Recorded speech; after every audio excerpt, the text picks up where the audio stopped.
Clay and Jackson should have been allies.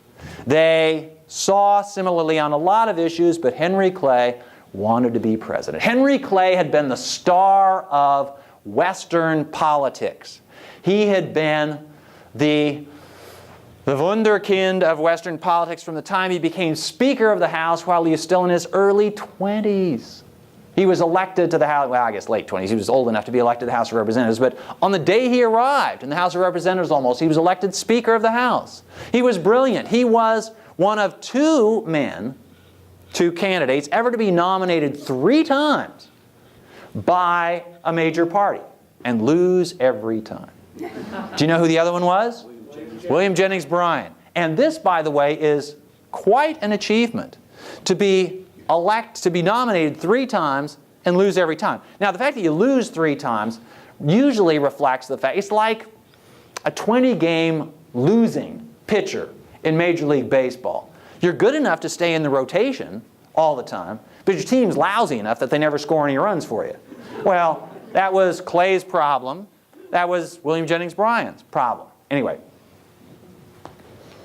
John Calhoun turned out to be a really bitter enemy of Jackson and vice versa. On his deathbed, Andrew Jackson was asked if there was anything that he had left undone, anything that he would do differently.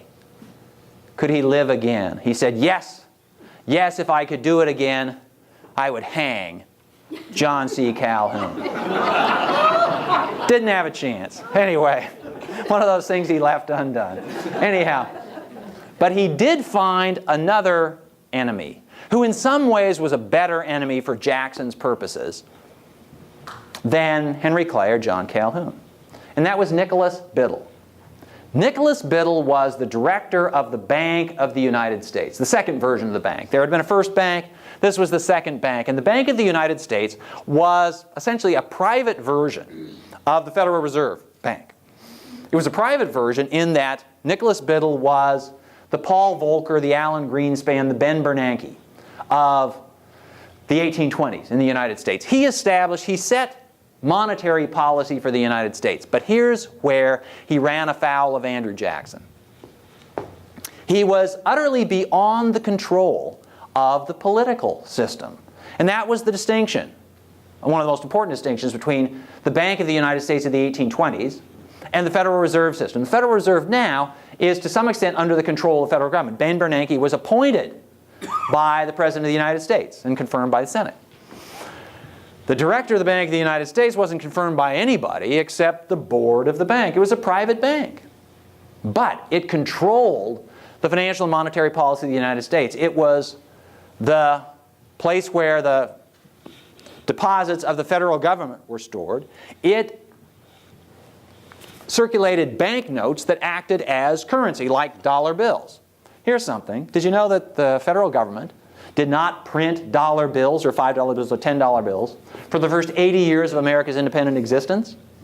The notes that circulated in the early 19th century were either state notes. Well, in fact, they were, after the 1787 Constitution, they weren't state government notes, they were state bank notes, or Bank of the United States notes. The U.S. government didn't get into printing notes until the Civil War.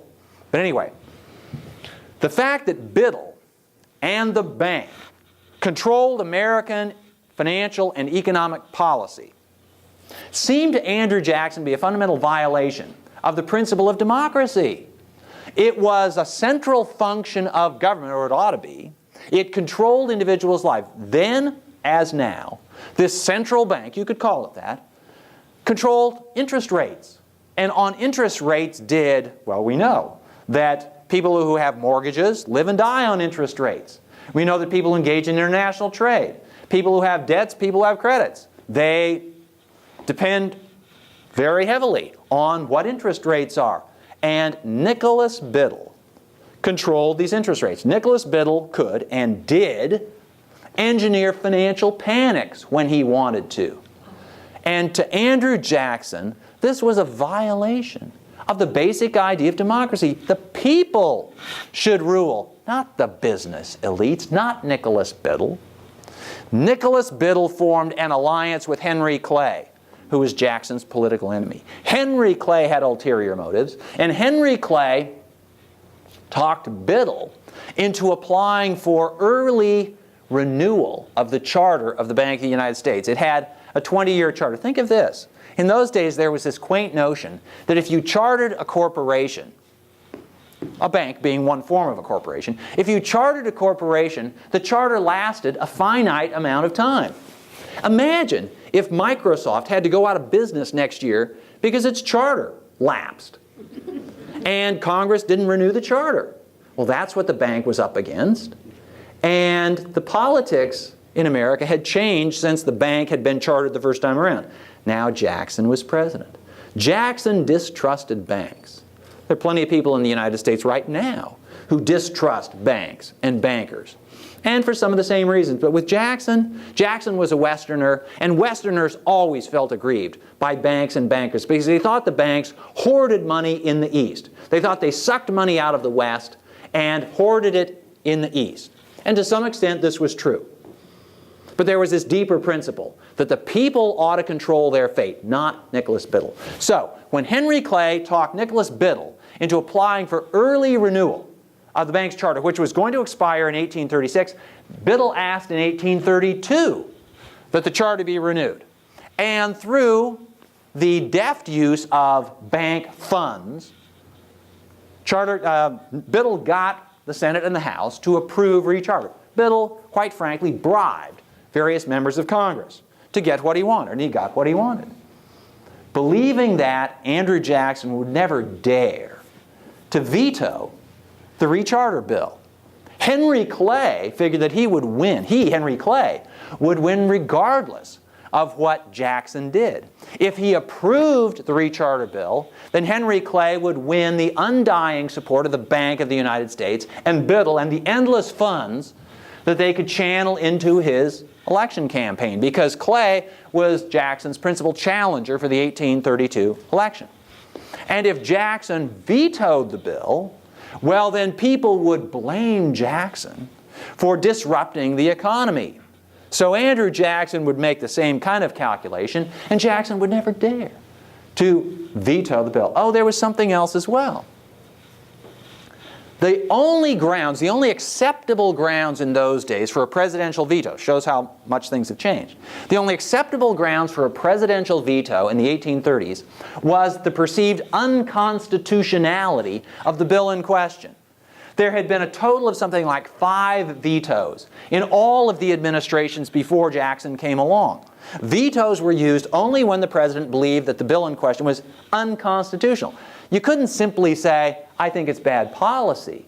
No, it had to be unconstitutional. And the bank was clear in this regard because the Supreme Court in 1819, in the landmark case of McCulloch versus Maryland, had ruled explicitly that the Bank of the United States was constitutional. And John Marshall, the towering figure of early Supreme Court politics, has written the decision explaining that the bank indeed was constitutional. So Andrew Jackson would never dare on political grounds, and he had no standing on constitutional grounds to veto the bill, but he vetoed the bill anyway.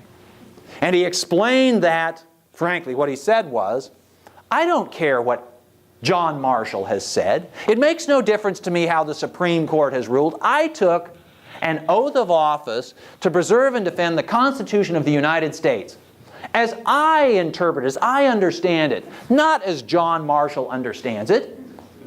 So he delivered the veto. And it turned out that his reading of the political will was much more astute than that of Nicholas Biddle, and more astute than that of Henry Clay.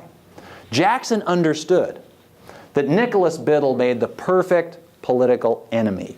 Nobody, almost nobody, except the top 1% of income earners, the top 1% of the wealthiest people in America could identify with Nicholas Biddle.